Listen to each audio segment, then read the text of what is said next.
Welcome everybody, and today we're taking a look at the fifth and final film in the Tales of the Wild West Collection #1 box set, and it is 1967's Waterhole #3. So this is directed by William A. Graham, who also did the Submarine X1 film, which came out the year after this. And this is a Western comedy, clocking in at 95 minutes long. Stars the likes of James Coburn, who I've seen in 19 other films. Mostly been impressive films, to be honest, with the likes of Ducky Sucker, Charade, Cross of Iron, and Monsters Inc. being some of my favourites. You've also got Carol O'Connor, and he was in the likes of Point Blank. You also got Margaret Bly, who was in the original Italian Job, Hombre, and The Entity.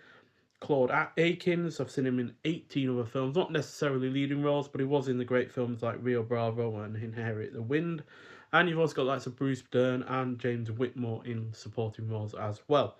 So after a professional gambler kills a Confederate soldier, he finds a map pinpointing the location in the desert where stolen Union Army gold bullion is buried. He plans to retrieve it, but others are searching for it too. So even if this Western comedy were funny, which unfortunately it really isn't, that aspect still wouldn't make up for the sexual assault that this has in its plot, which isn't taken seriously at all. Unlike, say, what did we look at recently? I think it was one of the 13 Assassins, I think it was. But basically, there's a sexual assault scene in that, and that has massive repercussions overall in terms of what occurs. In this, it I suspect it is played for laughs, and for the most part, it is completely ignored.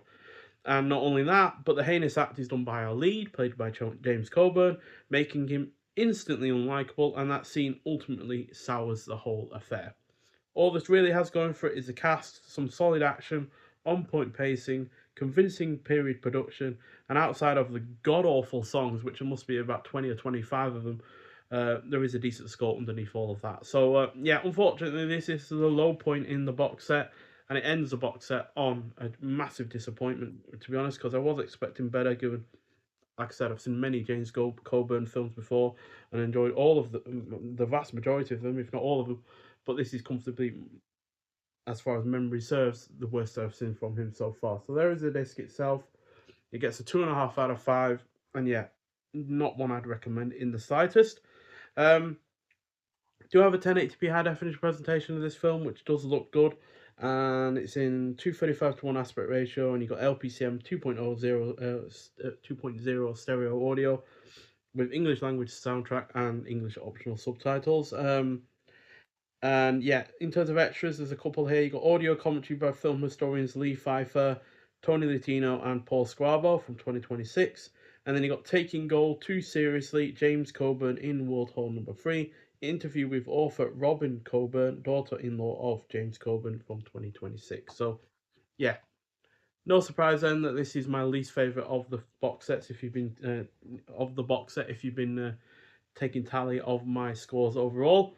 So yeah, that's in fifth place. In fourth place would be Free Violent People, which is a good film, but it's nothing all that remarkable.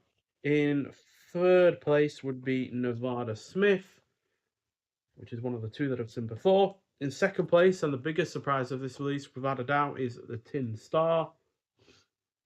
And then in first, The Professionals, the second of the two films that I've seen before buying this box set, but it hasn't been dethroned from being my favourite out of this box set of the two that I've already seen, and certainly hasn't been dethroned when compared to the new films that I've not seen before. So, yeah, excellent film.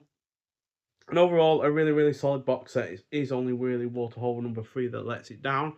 I kind of suspected that based on some of the reviews that I've seen of it and the average rating on like the letterbox. So yeah, not massively surprised that isn't all that good, but I really am surprised by how it really deals with sexual assault in a way that, yeah, in a serious film, one that is tonally serious and such, it might well have been more palatable. But in a comedy, it's hard to think it's not being played for laughs because yeah, it's just so glazed over in such a way that it just feels like yeah, they're not taking it seriously, and yeah, when it's done by a lead character, it really does sully his character, but it also sullies the film in general as well. So yeah, massive disappointment. But on the whole, like I said, this box set is really impressive. 4 out of 5 is not bad. You know, hit rate, quite frankly. And 3 of those are 4.5 out of 5. So at the end of the day, a really, really good box set, and it will sit proudly alongside my other box sets from Imprint, which there are many of now.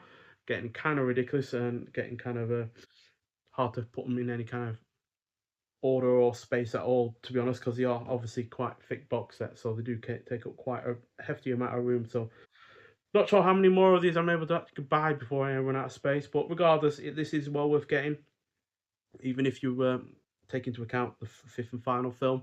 Um, but yeah, if you have seen Waterhole number 3, I'd like to hear your thoughts on it. But nonetheless, thank you for watching, and I'll see you in the next one. Bye.